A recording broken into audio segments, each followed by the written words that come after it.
Sir ಏನೋ ಹೇಳ್ತಾ ಇದ್ರಿ ಸರ್, ಸೊಂಡೆಕೊಪ್ಪದಲ್ಲಿ ಜನಸ್ನೇಹಿ ಆಶ್ರಮ ಅಂತ ಇದೆ. ಅದು 10 ವರ್ಷ ಆಯಿತು ಸಂಸ್ಥಾಪನೆ ಆಗಿ. ಸಂಸ್ಥಾಪಕ ಹೆಸರು ಯೋಗೇಶ್ ಮಂಜುಳಾ ಅಂತ. ಅವರು ನಿಸ್ವಾರ್ಥ ಸೇವೆಯನ್ನು ಸಲ್ಲಿಸ್ತಾ ಇರೋದರಲ್ಲಿ ಒಂದು ಅಸಾಮಾನ್ಯ ವ್ಯಕ್ತಿ ಅಂತ ಹೇಳ್ಬೋದು. ಅಂಥ ವ್ಯಕ್ತಿಗಳಿಗೆ ಸಹಾಯ ಮಾಡೋದು ಯಾವ ಸರ್ಕಾರನೂ ಇದುವರೆಗೂ ಮಾಡಿಲ್ಲ, ಅಂಥವ್ರಿಗೆ ಯಾರು ಮಾಡೋದೂ ಇಲ್ಲ ಅನ್ನೋದು ನನಗೊಂದು ಕೊರಗು. ಅವರೀಗ ಬೇರೆ ಪ್ಲ್ಯಾನ್ ಹಾಕ್ಕೊಂಡಿದ್ದಾರೆ. ಅಲ್ಲೇ ನಾನು 1 ವರ್ಷ ಇದ್ದು ಬಂದಿದ್ದೀನಿ. ಈಗಲೂ ಈ ವಾರದಲ್ಲಿ ಒಬ್ಬನ ಕರ್ಕೊಂಡೋಗಿ ಬಿಟ್ಟು ಕೂಡ ಬಂದಿದ್ದೀನಿ. ಅವರು ಊಟ ತಿಂಡಿ ವ್ಯವಸ್ಥೆ, ಒಂದು ಟೀ ಕಾಫಿ, ಬಿಸಿನೀರು ಸ್ನಾನ, ಬಟ್ಟೆ, ಮನ್ಗೋ ವ್ಯವಸ್ಥೆ, ಆಮೇಲೆ ಆರೋಗ್ಯ ಸ್ಥಿತಿಗೆ ಅಲ್ಲೇ ಒಬ್ಬರು ಡಾಕ್ಟ್ರು ನರ್ಸು ಇಬ್ಬರು ಇದ್ದಾರೆ. ಅವ್ರ ಕೈಲಿ ಆಗಲಿಲ್ಲ ಅಂದರೆ BGS ಹಾಸ್ಪಿಟ್ಲಿಗೆ ಕಳಿಸ್ತಾರೆ, ಗೌರ್ಮೆಂಟ್ ಹಾಸ್ಪಿಟ್ಲಿಗೆ ಕಳಿಸಲ್ಲ. ಅಂಥ ವ್ಯಕ್ತಿನ ನಾನು ನೋಡಿಲ್ಲ. ಅಂದರೆ ಅಂಥ ವ್ಯಕ್ತಿಗಳಿಗೆ ನೀವು ಸಹಾಯ ಮಾಡೋದಾದರೆ ಅವರು ಈಗ ಒಂದು ಆಶ್ರಮನ ದೊಡ್ಡದಾಗಿ ಕಟ್ಟಬೇಕು ಅಂತ ಮಾಡಿದ್ದಾರೆ. ಬೇರೆ ಜಾಗದಲ್ಲಿ ಜಾಗ ತಗೊಂಡಿದ್ದಾರೆ, ಪ್ಲ್ಯಾನ್ ಹಾಕಿದ್ದಾರೆ. ಆ ಪ್ಲ್ಯಾನ್ ಹಾಕಿದ್ದಾರೆ ಅಂದರೆ ಅದಕ್ಕೆ ಸಹಾಯನ ನೀಡಿ, ಕರ್ನಾಟಕದ ಜನತೆ ಸಹಾಯ ನೀಡಿ. ಅಂದರೆ ಅವರು ಬಡವ್ರ ಮಕ್ಕಳುಗಳಿಗೆ ಉಚಿತ ಇದನ್ನು ವಿದ್ಯಾಭ್ಯಾಸ ನೀಡಬೇಕು, ಉಚಿತ ಸೌಲಭ್ಯ ನೀಡಬೇಕು ಅನ್ನೋದು ಒಂದು ಅವರಿಗೆ ಇದಿದೆ. ಅದರಿಂದ ಅವರು ಅಂಥ ವ್ಯಕ್ತಿ ಸಿಗಲ್ಲ. ಅಂಥವ್ರಿಗೆ ಸಹಾಯ ಮಾಡಿ ಕರ್ನಾಟಕದ ಜನತೆಗೆ ದೊಡ್ಡ ನಮಸ್ಕಾರ. ಅಂದರೆ ನೀವು ಯಾವಾಗ ಹೋಗಿದ್ದು, ಹೆಂಗೆ ಹೋದ್ರಿ? ನಾನು ಇಲ್ಲೇ ಇದ್ದೆ, ಹಿಂಗೆ ಅಲ್ಲಿ ಬೇಡ್ಕೊಂಡಿದ್ದೆ. ಒಂದು ಸತಿ ಬೇಜಾರಾಯಿತು, ಹೋದೆ ನಾನು ಅಲ್ಲಿಗೇನೆ, ಡೈರೆಕ್ಟಾಗಿ ಹೋದೆ. ಒಬ್ಬ ಆಟೋದೊಂದು ಸಿಗ್ತಾ ಹೋದೆ. ಆಮೇಲೆ ಅಲ್ಲಿ ಉಳ್ಕೊಂಡೆ. 1 ವರ್ಷ ಇದ್ದೆ ನಾನು. 1 ವರ್ಷ ನಾನು ಅಲ್ಲಿ ಅನುಭವ ಅಂದರೆ ಆ ಮಂಜುಳಮ್ಮ ಮತ್ತು ಯೋಗೇಶ್ರವರು ನೋಡ್ಕೊಳ್ಳೋ ರೀತಿ, ಅವ್ರಿನ್ನ ಚಿಕ್ಕ ಏಜು, ನಮ್ಮ ಮಕ್ಕಳ ಸಮಾನದಲ್ಲಿದ್ದಾರೆ. ಆದರೆ ನಮ್ಮನ್ನು ಪ್ರೀತಿಸೋ ವಾತ್ಸಲ್ಯ ರೀತಿಯೇ ಬೇರೆ ಇದೆ. ಅದನ್ನು ಅದ್ಭುತ, ಅಸಾಧಾರಣ, ಅಸಂಭವ, ಅದನ್ನು ಹೇಳೋಕ್ಕಾಗಲ್ಲ. ಅದನ್ನು ಅನುಭವಿಸ್ತೇನೆ ಮಾತ್ರ ಗೊತ್ತು. ಅಲ್ಲಿ ನೋಡಿ ಅನುಭವಿಸ್ತೇನೆ ಮಾತ್ರ ಗೊತ್ತಿರ್ತದೆ.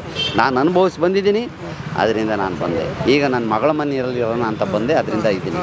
ಅಂದರೆ ಈಗ ಅಂದರೆ ಹೆತ್ತ ತಂದೆ ತಾಯಿನ ನೋಡ್ಕೊಳ್ಳೋದಂಥ ಟೈಮ್ ಇದು, ಅಂದರೆ ಸಮಯ ಬಂದು. ಹೌದು. ಈಗ ಮೊದಲು ನಾನು ಅಲ್ಲಿದ್ದಾಗ 150 ಜನ ಇದ್ದರು, ಈಗ 50 ಜನ ಜಾಸ್ತಿ ಆಗಿದ್ದಾರೆ. ಅವು ವ್ಯವಸ್ಥೆಗಳು ಸಕಲವಾಗಿ ಮಾಡೋಕ್ಕೆ ಅವ್ರ ಕೈಲಿ ಸಾಧ್ಯವಾಗ್ತಾ ಇಲ್ಲ.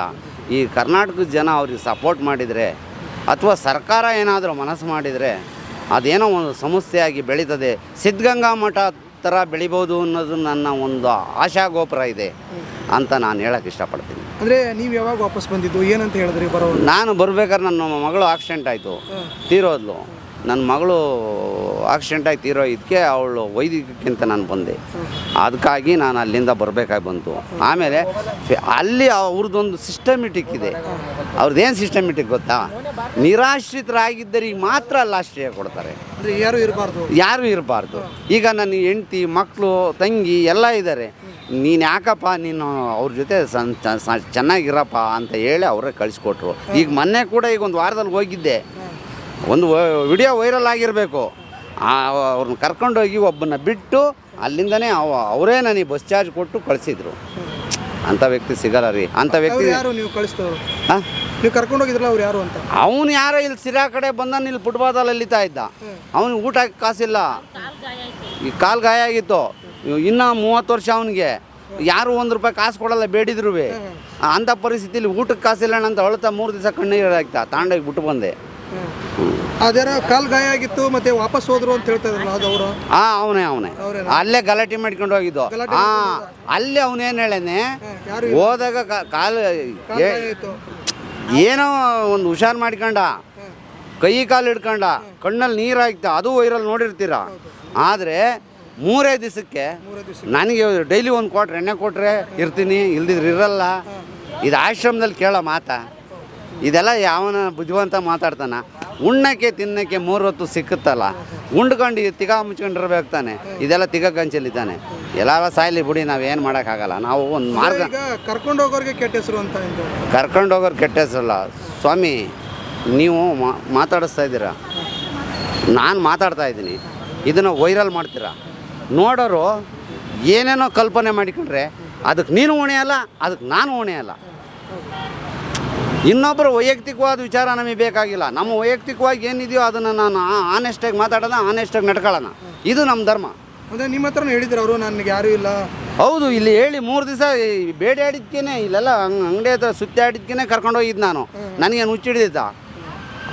ಆಟೋ ಮಾಡ್ಕೊಂಡು ಇಲ್ಲಿಂದ ಅವ್ನು ಕರ್ಕೊಂಡೋಗಿ ಪೊಲೀಸ್ ಸ್ಟೇಷನ್ಗೆ ಹೋಗಿ ಆ ಶಂಕರಪ್ಪನವ್ರು ಹಿಡಿದು ಲೆಟ್ರ್ ಮಾಡಿಕೊಂಡು ಅಲ್ಲಿಂದ ಕರ್ಕೊಂಡೋಗ್ಬೇಕಂತ ನನಗೇನಿತ್ತು?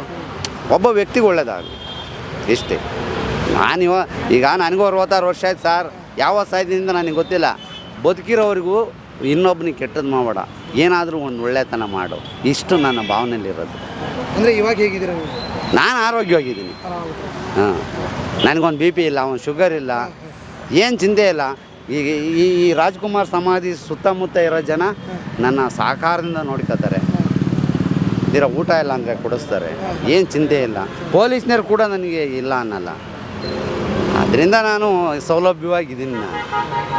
ಅದಕ್ಕೆ ನಾನು ಆಶ್ರಮದಲ್ಲಿ ಜಾಗ ಇರಲಿಲ್ಲ, ಆದ್ದರಿಂದ ಅಲ್ಲಿ ಉಳ್ಕೊಳ್ಳೋಕ್ಕಾಗಲ್ಲ ಅಂತ ನಾನು ಬಂದೆ. ಇವಾಗಲೂ ತಿಂಗಳಿಗೊಂದು ಸರಿ ನಾನು ಅಲ್ಲಿ ಬರ್ತಾ ಇರ್ತೀನಿ. ಅವರ ನನ್ನ ನಂಟು ಇದ್ದೇ ಇರ್ತದೆ, ನಾನು ಸಾಯೋವರೆಗೂ ನಂಟು ಇರ್ತದೆ. ಅಷ್ಟಂತ ಹೇಳಕ್ಕೆ ಇಷ್ಟಪಡ್ತೀನಿ. ಆದರೆ ಕರ್ನಾಟಕದ ಜನತೆ ಇಷ್ಟೇ, ಅವ್ರಿಗೆ ಹೊಸ ಬಿಲ್ಡಿಂಗ್ ಕಟ್ಟಿಸ್ತಾ ಇದ್ದಾರೆ. ಅದಕ್ಕೆ ಸ್ಕೂಲು ಎಲ್ಲ ಇದು ಮಾಡೋದಕ್ಕೆ ಜನ ಸಹಾಯ ಮಾಡಿ. ಜನರಿದ್ದರೆ ನನ್ನ ಬೆನ್ನ ಹಿಂದೆ ಹೋರಾಡುವೆ ನಾನು ಎಂದು ಮುಂದೆ ಅಂತ ಅಣ್ಣವ್ರು ಹೇಳಿದಂಗೆ ನೀವು ಇದ್ದರೆ ಖಂಡಿತ ಆ ಯೋಗೇಶ್ ಅಣ್ಣವ್ರ ಹಿಂದೆ ನೀವು ಸ್ವಲ್ಪ ಸಪೋರ್ಟ್ ಮಾಡಿದರೆ 106 ಜನಕ್ಕೆ ಒಳ್ಳೆಯದಾಗುತ್ತೆ ಅಂತ ಹೇಳೋಕ್ಕೆ ಇಷ್ಟಪಡ್ತೀನಿ. ಜೈ ಹಿಂದ್, ಜೈ ಕರ್ನಾಟಕ ಮಾತ್ರ.